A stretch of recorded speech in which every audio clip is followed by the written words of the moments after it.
Hello, you beautiful souls, and welcome to Peak of the Week. Happy Wednesday, the 10th of Magical May. I'm Tracy, your intuitive life coach, here to offer some guidance on how to navigate the energies, not only throughout today, but whenever you see this, even though it's set for the 10th, you will see this when you are supposed to see it. This week we have the Sacral chakra, the feeling chakra, the following your gut instincts chakra, your feelings, expression, moods, and balance, and knowing that there's no such thing as good or bad emotions. They all play an important part in the experience of your life. Think about it. If you didn't know what felt or what lowered your vibration, I want to be really mindful not to call them good or bad, high or low. So if you weren't aware of what lowers your vibration, then you wouldn't appreciate what raises your vibration, what makes you feel amazing, what makes you shine, as opposed to what makes you dim. And we need those, we need both to appreciate the good or the better or the brighter.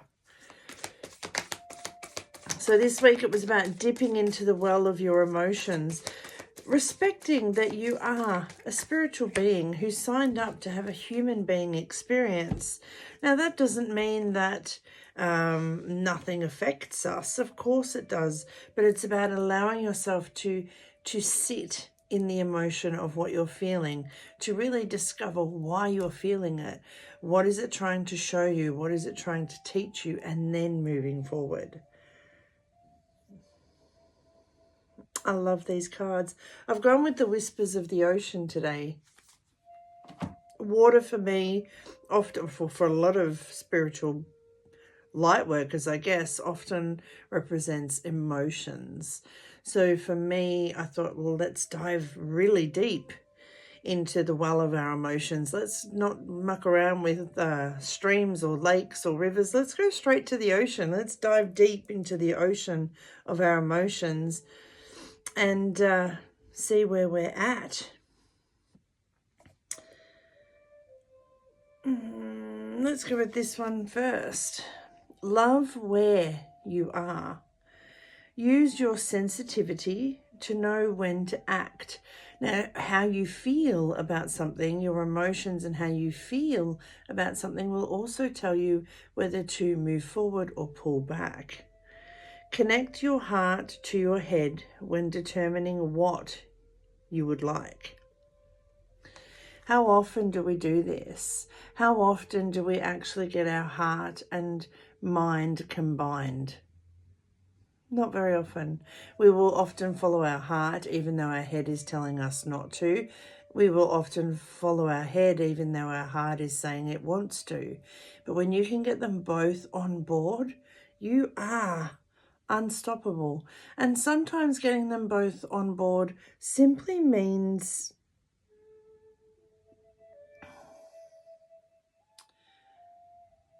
putting up parameters or boundaries on, yeah, I know, yeah, you're feeding me the fears, you're feeding me the doubts, whether it's external influences or your own egoic mind, but I really want to move forward with this.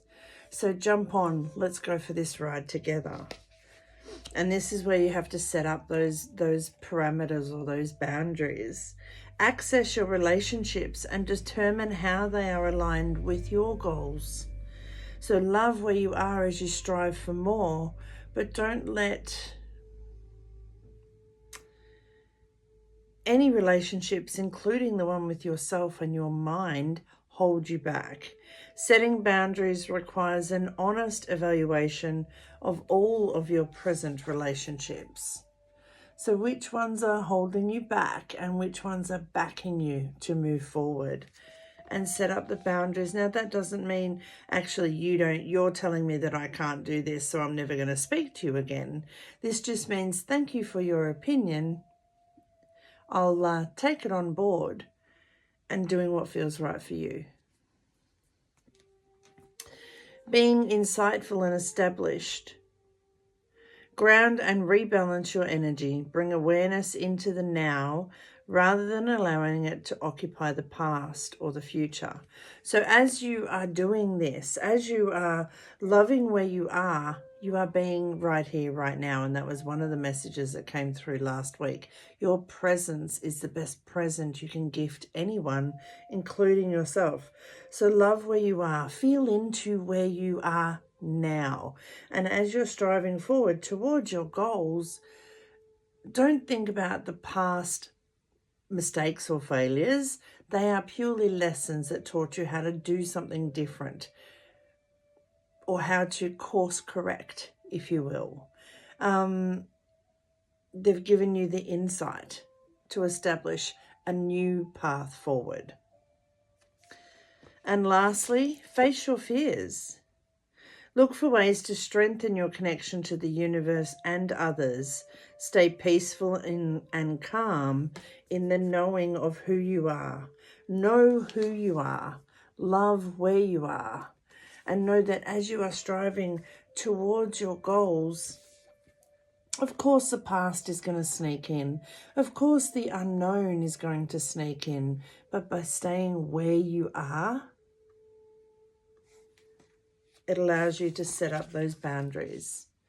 Now that boundary could look like, okay, last time I wanted to do this, so-and-so came in and they told me this, or my ego came in and they told me this. This time when that happens, I'm going to be prepared for it. And I'm just going to say, yep, I agree. You're right. It might fail, but you know what? It might work. And face those fears, set up those boundaries, acknowledge whatever you're being told, acknowledge it, whether it's an external force or your ego bringing it up. Acknowledge it, because once a voice has been acknowledged, it will quieten. It may even stop. Everybody, including your ego, your mind, just wants to be heard. So be mindful of your interactions with others and uphold your beliefs, feelings, and ideas. Be considerate, thoughtful, attentive, and generous when setting your boundaries, but not over-generous. Put your goals first. Put yourself first. And know that whatever it is you are feeling, wanting, desiring, you are justified in it. It is valid, it is relevant, and it is consequential to you. So uphold your beliefs, feelings, and ideas. And just be mindful. Be mindful of, I love that this is be mindful of your interactions with others. And then the bottom of the deck is be mindful, present, conscious, aware. Living in the moment means you're living.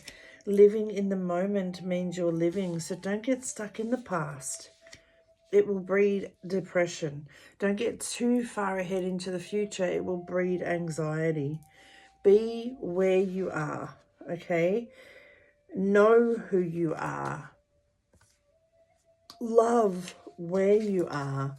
And set up the healthy parameters, the healthy boundaries to help you move forward to where you wish to go, what you wish to have, who you wish to become.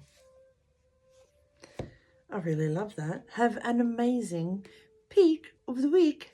Have an amazing Wednesday. So much healing, love and laughter. Your intuitive life coach, Tracy. Stay well, stay safe, and above all else, stay true to you. And remember this year's motto. 2023 is all about me, and there's no limits to what I can have, do, or be.